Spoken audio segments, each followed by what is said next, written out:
Teman-teman, kalian pernah nggak sih ngerasain yang namanya ditolak? Mungkin ada kalian yang pernah ditolak di keluarga kalian karena kalian tidak sebaik saudara-saudara kalian. Mungkin ada kalian yang ditolak sama teman-teman sekolah atau teman-teman kuliah karena kalian dianggap nggak asik. Mungkin ada kalian yang ditolak di komunitas karena kalian tidak multi talented. Dan yang paling menyakitkan, mungkin kalau kalian pernah ditolak sama orang yang pernah kalian suka. Sakitnya menusuk sampai ke hati pasti. Nah teman-teman, ketika kita ditolak, apa sih perasaan kita? Pasti kita sedih dan kecewa ya.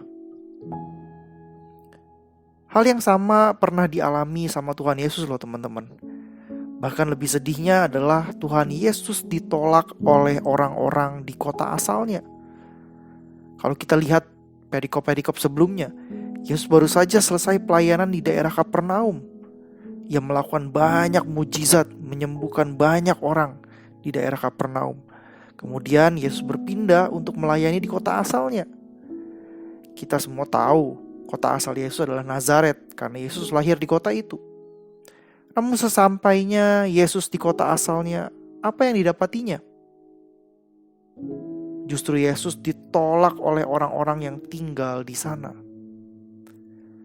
Teman-teman, apa sih yang biasanya orang harapkan ketika pulang ke kampung halaman? Tentunya yang pertama mereka merindukan sambutan dari keluarga, dari orang-orang yang mengenal mereka, bukan?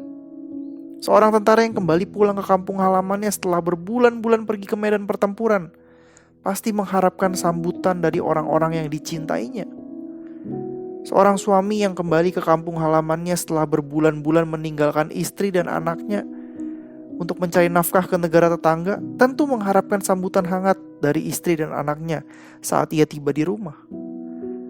Atau mungkin orang-orang yang telah mengharumkan nama bangsa atau kampung halaman mereka, pasti mengharapkan sambutan yang hangat dari kampung halamannya. Nah, teman-teman, pada acara American Idol, kalau teman-teman sering nonton, ketika tinggal tersisa 3 finalis, biasanya ada satu momen di mana para finalis itu diberikan kesempatan untuk kembali ke kota asal mereka untuk menceritakan kota tempat mereka tinggal, memperkenalkan anggota keluarga mereka, dan juga menghibur orang-orang di kota asal mereka. Nah, luar biasa teman-teman. Sambutan yang diberikan warga kota asal mereka itu biasanya di sepanjang jalan kota itu mereka diserbu oleh ribuan orang yang sudah berkumpul untuk menyambut ya para finalis yang udah sampai di 3 besar itu teman-teman. Banyak warga yang memberikan hadiah untuk mereka. Bahkan karena jasa mereka mengharumkan nama kota mereka, wali kota mereka ada yang menjadikan nama finalis itu sebagai nama jalan atau nama lapangan yang ada di kota mereka. Suatu kehormatan besar bagi para finalis itu untuk menerima semuanya itu. Nah demikian juga Yesus seharusnya disambut teman-teman di kota asalnya, karena ia merupakan Mesias. Namun apa yang didapat oleh Yesus justru penolakan oleh orang-orang di kampungnya. Di ayat 2 dikatakan bahwa Yesus mengajar pada hari Sabat di rumah ibadat dan jemaat yang besar takjub mendengar Yesus. Lalu kemudian muncul pertanyaan-pertanyaan dari orang-orang yang takjub itu. Di mana diperolehnya semuanya itu? Hikmat apa yang diberikan kepadanya? Mujizat-mujizat yang demikian bagaimana dapat diadakan oleh tangannya? Teman-teman, kata takjub pada ayat kedua ini itu dalam bahasa Inggrisnya adalah amazed. Bukan takjub dalam artian yang positif, melainkan negatif teman-teman. Karena kata amazed ini juga digunakan di ayat 6a, yaitu pada saat Yesus dikatakan heran atas ketidakpercayaan mereka, yaitu dalam artian negatif juga. Pertanyaan-pertanyaan mereka berikutnya di ayat 3 semakin menunjukkan bahwa mereka semakin meragukan Yesus. Dan akhirnya dikatakan bahwa mereka kecewa dan menolak Dia. Teman-teman, orang Nazaret telah menjadi kecewa dan menolak Yesus karena mereka belum mengenal siapa Yesus sesungguhnya. Mereka membatasi pengenalan mereka akan Yesus sebatas apa yang mereka pikir dan mereka harapkan, sehingga mereka kecewa saat banyak hal tidak terjadi sesuai dengan apa yang mereka pikir dan harapkan. Teman-teman pasti tahu ya kisah Ayub.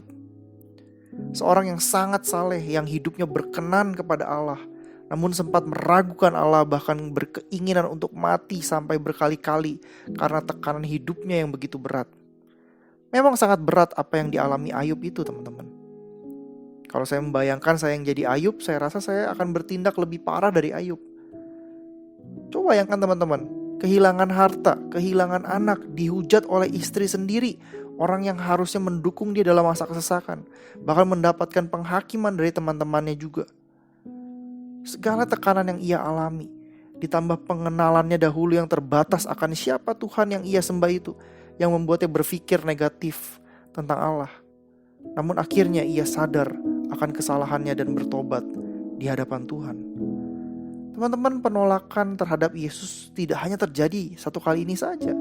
Di dalam Yohanes 6 tercatat bahwa Yesus juga pernah mengalami penolakan dari orang-orang Yahudi yang tadinya mengikut dia, yaitu ketika Yesus mengatakan bahwa dia adalah roti yang turun dari sorga. Padahal beberapa saat sebelumnya orang-orang itu telah melihat dan mengalami mujizat yang Yesus lakukan, yaitu ketika Yesus memberi makan 5.000 orang laki-laki dengan hanya 5 roti dan 2 ekor ikan. Orang-orang ini tidak percaya dengan perkataan Yesus bahwa ia adalah roti yang turun dari surga, karena orang-orang ini pun membatasi pikiran mereka tentang Yesus, sehingga mereka tidak bisa menerima saat sesuatu muncul melampaui pemikiran mereka. Teman-teman, saya pernah kecewa sama Tuhan ketika saya tahu saya mengidap penyakit yang cukup langka, yang akhirnya membatasi kegiatan saya dan seolah-olah menghancurkan masa depan saya. Bertahun-tahun saya berdoa sama Tuhan minta kesembuhan, namun tidak juga Tuhan menyembuhkan saya. Namun di satu titik saya sadar, seringkali kita sebagai manusia ini membatasi Tuhan dengan pemikiran kita. Dalam pikiran kita menjadi sehat tanpa sakit merupakan hal yang terbaik. Namun pemikiran Tuhan jauh melebihi pemikiran kita, teman-teman. Ingat Paulus ketika meminta Tuhan mencabut duri dalam dagingnya, Tuhan berkata kepadanya, "Cukuplah kasih karuniaku padamu, justru dalam kelemahanmu lah kuasaku menjadi sempurna." Bagi kita, kelemahan dan sakit penyakit merupakan suatu aib. Namun bagi Tuhan, kelemahan bisa digunakan untuk menyatakan kuasanya.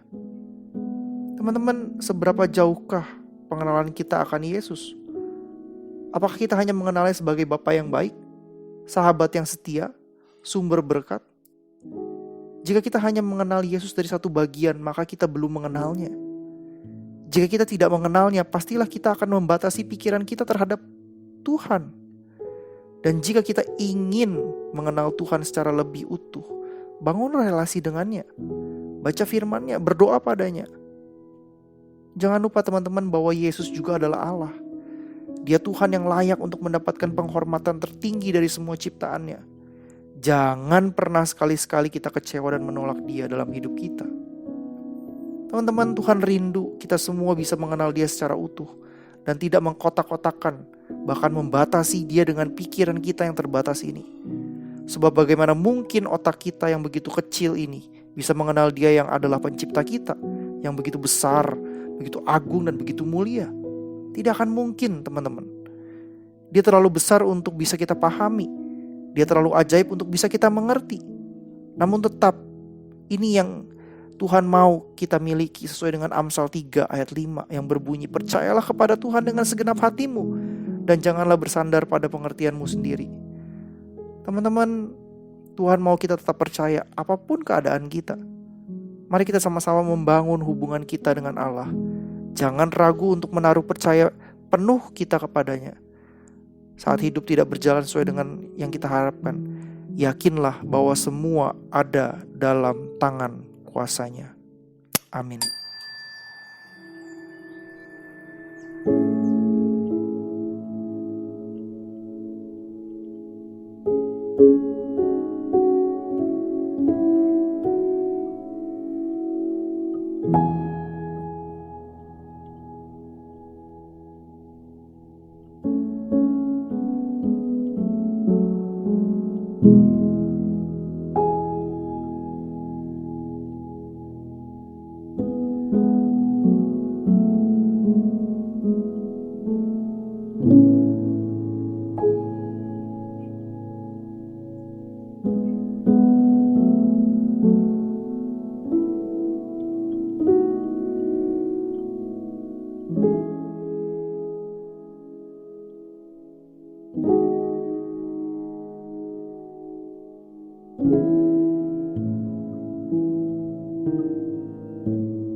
thank you